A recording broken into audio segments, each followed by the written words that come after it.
Olá, meus irmãos, graça e paz, excelente dia na presença do Senhor, uma semana cheia da unção, que o Senhor possa continuar te ungindo para essa semana muito abençoada em nome de Jesus. Hoje nós estamos no nosso capítulo 37 de Jeremias.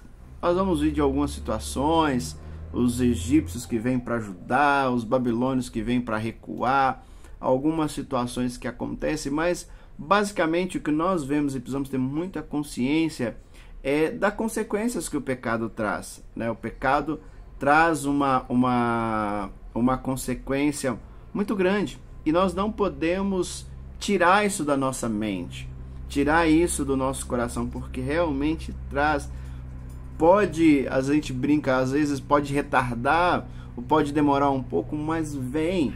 E essa consequência se mostra no povo, onde o povo está achando que vai ter um tempo de alívio. Não, o profeta vem e diz que não, né? O rei pede para que ele ore, porque aquela situação, até o que eu comentei no culto ontem, como orar por alguém, pedindo para que Deus o abençoe, se ele não crer em Deus, se ele não serve a Deus, que tipo de bênção?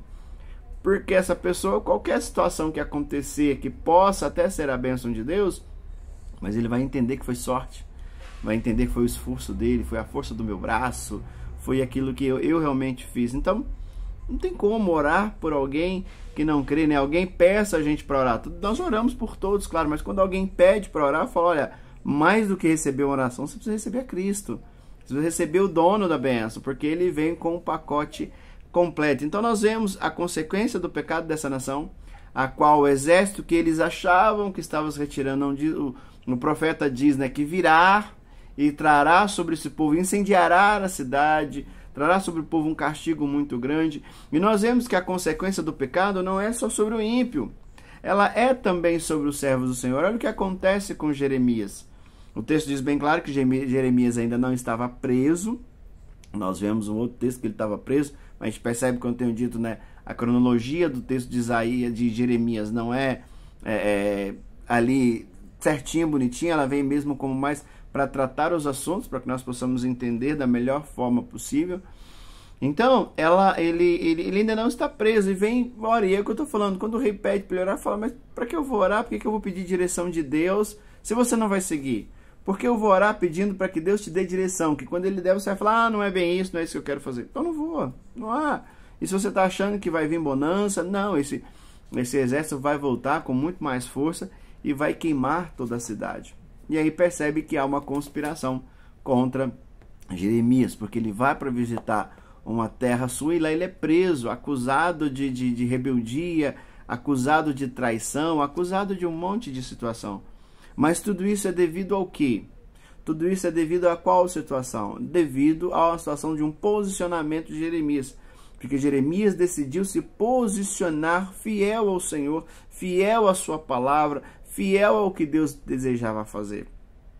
Só que o que nós sabemos que aqueles que sofrem como consequência do pecado causado por ele próprio, vêm as consequências de Deus. E disso não vai se livrar. Agora, o povo de Deus, quando sofre por causa do pecado do outro, como a ideia de perseguição, ou ideia de qualquer tipo de situação voltado a isso, Deus é com seu povo, Deus não abandona o seu povo.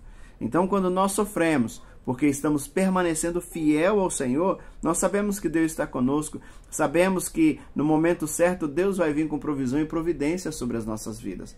Agora, quando nós estamos sofrendo por causa do nosso pecado, onde não há um arrependimento, onde não há um retorno para o Senhor, nós podemos ter certeza que a consequência, ela virá.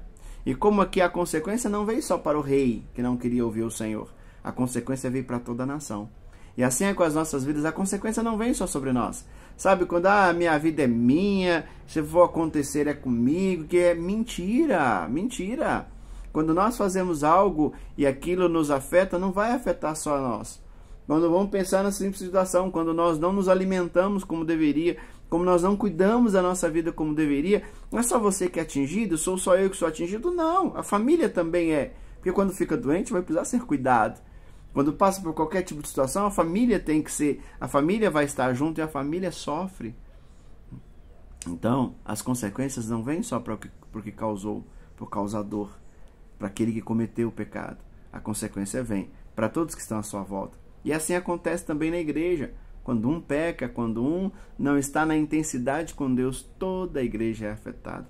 Então que nós possamos parar e olhar nesse texto, mas sabendo que em Cristo há esperança, em Cristo há a possibilidade de retorno, em Cristo há a possibilidade de arrependimento, e que possamos fazer isso. Deus abençoe a todos, beijo no coração, fique com Deus.